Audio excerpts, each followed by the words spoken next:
बी एडला admission घेतलं आहे, पण थांबा एक मिनटं.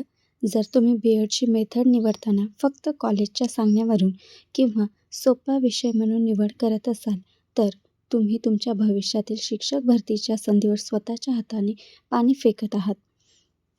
तुम्हाला वाटत असेल की पुढे जाऊन फक्त सी-टेट, टी-ई-टी किंवा टेट परीक्षा पास झाली की पवित्र पोर्टलवर नोकरी मिळेल, बरोबर ना?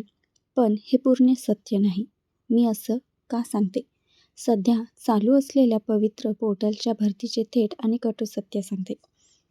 सी-टेटमध्ये किंवा टी-ई-टीमध्ये 90पेक्षा अधिक गुण मिळवूनसुद्धा लाखो विद्यार्थी पवित्र पोर्टलवर अपात्र का ठरतात?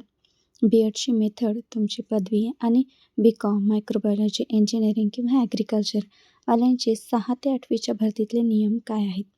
आजच्या या व्हिडिओमध्ये आपण पाहणार आहोत. हे वास्तव. व्हिडिओ शेवटपर्यंत नक्की बघा, कारण ही चूक तुमचे 2 वर्षांनी संपूर्ण करिअर वाया घालवू शकते. Method selection. मी तुम्हाला माझ्या व्हिडिओमध्ये नेहमीच सांगत असते, तुम्ही बी एडला तुमच्या आवडीची कोणतीही मेथड घेऊ शकता, पण नोकरी मिळवायची असेल तर ग्रॅज्युएशनच्या बेसवरच मेथड घ्या. आपण काय करतो, आपल्याला जी मेथड सोपी वाटते. इतिहास सोपा आहे, मग इतिहास घेऊया. कॉलेजला मराठीचे लेक्चर नाहीत म्हणून इंग्लिश घेऊया, किंवा इंग्लिश मला येत नाही म्हणून मराठी घेऊया, किंवा मला गणित आवडतं म्हणून मी गणित घेतो. मित्रांनो, हीच ती आपली पहिली आणि सर्वात मोठी चूक आहे. तुम्हाला हे समजून घ्यावं लागेल की बी एडची मेथड ही फक्त कॉलेजची परीक्षा पास होण्यासाठी नसते, तर ती तुमची भविष्यातील शिक्षक भरतीची पात्रता ठरवत असते. आत्ता समजून घ्या, महाराष्ट्र शासनाचे पवित्र पोर्टल कसे काम करते. तुम्ही BSc केमिस्ट्री केलं आहे, म्हणजे तुमची पदवी सायन्सची आहे, पण बी एडला तुम्ही सोपं वाटतं म्हणून हिस्ट्री किंवा इंग्लिश या पद्धती निवडल्या किंवा मराठी निवडली. आता पुढे काय होईल, तुम्ही बी एड पूर्ण केले आणि त्यानंतर सी-टेट, टी-ई-टी पास झाले. पण जेव्हा पवित्र पोर्टलवर 6वी ते 10वीच्या इतिहास विषयाची भरती निघेल, तेव्हा सिस्टम काय करेल, किंवा इंग्लिश विषयाची किंवा मराठी विषयाची. पहिलं, बी एड मेथड हिस्ट्री, बरोबर. तुम्ही टी-ई-टी सोशल सायन्स पास आहात, परंतु तुमचे ग्रॅज्युएशन जे आहे ते तुम्ही BA केलेलं नाही, तर ते सायन्समध्ये झालेलं आहे, म्हणून सिस्टम तुम्हाला नॉट एलिजिबल करते आणि तुम्ही याच्यामधून बाहेर जाता. आणि जर तुम्ही सायन्सच्या जागेसाठी अप्लाय केलं तर तिथे पदवी सायन्स असेल, पण बी एडची मेथड इतिहास असल्यामुळे सिस्टीम तिथेही तुम्हाला अपात्र ठरवेल. म्हणजे टी-ई-टी, सी-टेट पास असूनसुद्धा तुमचा काहीच फायदा होणार नाही. मग कॉमर्स किंवा तांत्रिक पदवी असलेले त्यांनी काय करावे? कॉमर्स, मायक्रो बायोटेक किंवा इंजिनिअरिंग. आता सर्वात महत्त्वाचा मुद्दा, कॉमर्स, बी-कॉम आणि तांत्रिक किंवा विशेष पदव्या असलेल्या विद्यार्थ्यांचे काय? इथे 70% जास्त विद्यार्थी अडकतात. जर तुम्ही बी-कॉम केलं असेल, बी एडमध्ये इकॉनॉमिक्स किंवा इंग्लिश मेथड घेतली आणि CTET paper 2 social science pass झालात, तरीही तुम्हाला 6वी ते 10वीच्या शिक्षक भरतीमध्ये पवित्र पोर्टलवर प्राधान्यक्रम येणे अत्यंत कठीण असते. का? कारण इयत्ता 6वी ते 10वीच्या शालेय अभ्यासक्रमात कॉमर्स हा स्वतंत्र विषय नसतो. 6वी ते 10वीला सामाजिक शास्त्रासाठी BAच्या विद्यार्थ्यांना प्राधान्य दिले जाते. त्यामुळे बी-कॉमवर न थांबता एम-कॉम पूर्ण करून 11वी व 12वीचे ध्येय ठेवा.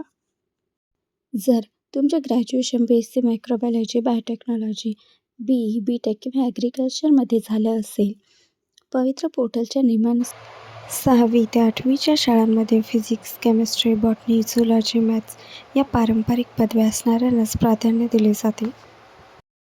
मायक्रोबायोलॉजी, बायोटेक किंवा इंजिनिअरिंगसारख्या विशेष पदव्या 6 ते 8वीच्या शालेय सामान्य विज्ञान विषयाशी थेट मॅच न झाल्यामुळे पवित्र पोर्टल प्राधान्यक्रम येत नाही किंवा अपात्र ठरवली जाते. या विद्यार्थ्यांनी काय करावे? बी एड करताना जनरल सायन्स किंवा मॅथमॅटिक्स ही मेथड निवडा, पण 6 ते 8वर अवलंबून न राहता MSc पूर्ण करा. MSc प्लस बी एडवर तुम्ही 9वी ते 12वी किंवा म्हणजे ज्युनियर कॉलेजच्या जागेवर उच्च गुणवत्तेसह पात्र ठरवू शकता. BCA, BCS, BSWIT किंवा कम्प्युटर सायन्स. शालेय पातळीवर 6वी ते 10वी कम्प्युटर सायन्स हा मुख्य किंवा अनिवार्य विषय नसतो. सी-टेट, टी-ई-टी पास असलं तरी बी एडला मॅथ सायन्स मेथड घेतली तरी पदवी पारंपरिक नसल्यामुळे सिस्टीम 6 ते 10वीच्या गणिताच्या किंवा विज्ञानाच्या नियमित पदभरतीसाठी प्राधान्यक्रम देत नाही. यावर उपाय काय? MSc किंवा MA करून 11वी व 12वीच्या संगणक विषयाच्या किंवा IT च्या विशेष जागांचे ध्येय ठेवावे. इयत्ता 6वी ते 10वीच्या शिक्षक भरतीसाठी शाळांमध्ये जे विषय शिकवले जातात, अगदी तीच नावे असलेली पदवी तुमच्याकडे असेल तरच तुम्हाला 6वी ते 10वीच्या शाळांचे प्रेफरन्स येतात. विशेष पदवी असणाऱ्यांसाठी 6 ते 8 किंवा 9वी-10वीवर विसंबून न राहता MA, MSc, MCom करून त्याच्यासोबतच BEd करून 11वी व 12वीच्या जागांसाठी ध्येय ठेवले पाहिजे. BEdची मेथड निवडताना हे 4 सुवर्ण नियम लक्षात ठेवा, जेणेकरून पवित्र पोर्टलवरती प्रेफरन्स देताना तुम्हाला कोणतीही अडचण येणार नाही. पहिला रूल, BA, BSc असणाऱ्यांनी ग्रॅज्युएशन स्पेशल सब्जेक्ट हीच आपली पहिली मेथड असावी. उदाहरणार्थ इंग्लिश मेथड, मॅथ्स किंवा सायन्स. कॉमर्स स्टुडंट्स BEdला इकॉनॉमिक्स, इंग्लिश किंवा लँग्वेज निवडावी, पण तुमचे ध्येय MCom प्लस BEd करून 11वी व 12वी हेच असले पाहिजे. Microbiology, biotech, agriculture. BEdला जनरल सायन्स किंवा मॅथमॅटिक्स निवडा, पण MSc करून 9वी ते 12वीच्या पदव्युत्तर जागांचे ध्येय ठेवा. रूल नंबर 4, कॉमर्स व आर्ट्स विद्यार्थ्यांनी सोशल सायन्सचाच पेपर घ्यावा. सायन्स, ॲग्री, इंजिनिअरिंगच्या विद्यार्थ्यांनी मॅथमॅटिक्स आणि सायन्सचाच पेपर घ्यावा. मित्रांनो, BEdच्या सुरुवातीला हा एक अचूक निर्णय तुम्हाला 2 वर्षानंतर होणाऱ्या पश्चात्तापापासून वाचवेल. भविष्यात शासन निर्णय किंवा शैक्षणिक धोरण बदलून सायन्सचे इतर विषय मायक्रो, बायोटेक, ॲग्री हे 6 ते 8वीच्या अभ्यासक्रमात समाविष्ट केले जाऊ शकतात किंवा त्यांच्या नियमात सूट दिली जाऊ शकते. परंतु बदलणारे नियम ही भविष्यातील शक्यता आहे. तर आजचा BEdमधील निर्णय हे आपल्या हातातील वास्तव्य आहे. शिक्षक भरतीमध्ये नियम बदलण्याची वाट पाहण्यापेक्षा स्वतःला सर्व नियमांमध्ये पात्र ठेवणे हाच खरा हुशार उमेदवार असतो.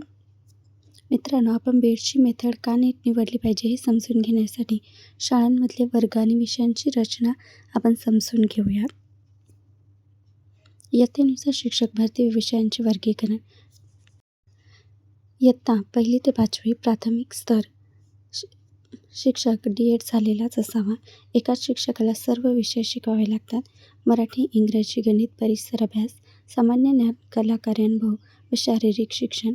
येथे D.Edचेच विद्यार्थी चालतात, BEd केलेले चालत नाहीत. त्यानंतर 6वी ते 8वी शिक्षकाचे स्वरूप. विषय शिक्षक, ग्रॅज्युएट टीचर ज्यांचं BA, BSc, BEd किंवा D.Ed झालेले असेल BA सोबत किंवा BSc झाले असेल ते शिक्षक इथे चालतात. मुख्यतः 3 विषयांचे शिक्षक असतात. पहिला आहे भाषा शिक्षक, मराठी, हिंदी आणि इंग्रजी किंवा इतर भाषांसाठी 1 शिक्षक असतो. सामाजिक शास्त्रासाठी 1 शिक्षक आणि विज्ञान गणितसाठी 1 शिक्षक असतो. पात्रता, पदवी प्लस तुमचं BEd plus CTET TET paper 2 pass असणे आवश्यक आहे. पवित्र पोर्टलच्या नियमानुसार पदवीचा मुख्य विषय जुळणे अत्यंत आवश्यक आहे. तिसरा आहे माध्यमिक स्तर 9वी व 10वी शिक्षकाचे स्वरूप. माध्यमिक शिक्षक BA, BSc प्लस BEd. शिक्षकांची रचना मुख्यत्वे 3 विषयांचे शिक्षक असतात, परंतु अनेक शाळांमध्ये प्रत्येक एका विषयासाठी 1 स्वतंत्र शिक्षक देखील नियुक्त केला जातो. भाषा शिक्षक इंग्रजी, मराठी, हिंदीसाठी स्वतंत्र शिक्षक, सामाजिक शास्त्रे, इतिहास व भूगोलासाठी स्वतंत्र किंवा संयुक्त शिक्षक, विज्ञान गणित यासाठी स्वतंत्र किंवा संयुक्त शिक्षक घेतला जातो. पात्रता, संबंधित विषयातील पदवी प्लस तुमचे BEd झालेले असा तोच विषय झालेला असावा. चौथा आहे 11वी 12वी शिक्षकाचे स्वरूप. प्राध्यापक MSc, MCom, BEd, MA हे तुमचं झालेले असले पाहिजे. प्रत्येक विशेष विषयासाठी 1 स्वतंत्र विषय शिक्षक असतो. आर्ट्स, इतिहास, भूगोल, समाजशास्त्र, राज्यशास्त्र, अर्थशास्त्र, मानसशास्त्र, इंग्रजी, मराठी इत्यादी. विज्ञान, physics, chemistry, mathematics, biology, computer science, IT, वाणिज्य, bookkeeping, accountancy, secretary practice, organisation of commerce, economics इत्यादी असा प्रत्येक विषयासाठी 1 शिक्षक असतो. पात्रता काय असावी? Post graduation plus BEd. इथे CTET TETची गरज नसते. हा व्हिडिओ तुमच्या बीएडच्या व्हॉट्सअप ग्रुपमध्ये आणि मित्रांसोबत लगेच शेअर करा, जेणेकरून कोणाचेही करिअर चुकीच्या निर्णयामुळे खराब होणार नाही. जर तुम्हाला तुमच्या पदवीनुसार मेथड निवडण्यात काहीही शंका असेल तर खाली कमेंट करा. मी स्वतः प्रत्येक कमेंटचे उत्तर देईन. व्हिडिओ आवडला असल्यास लाईक करा, शेअर करा आणि चॅनलला सबस्क्राईब करायला विसरू नका.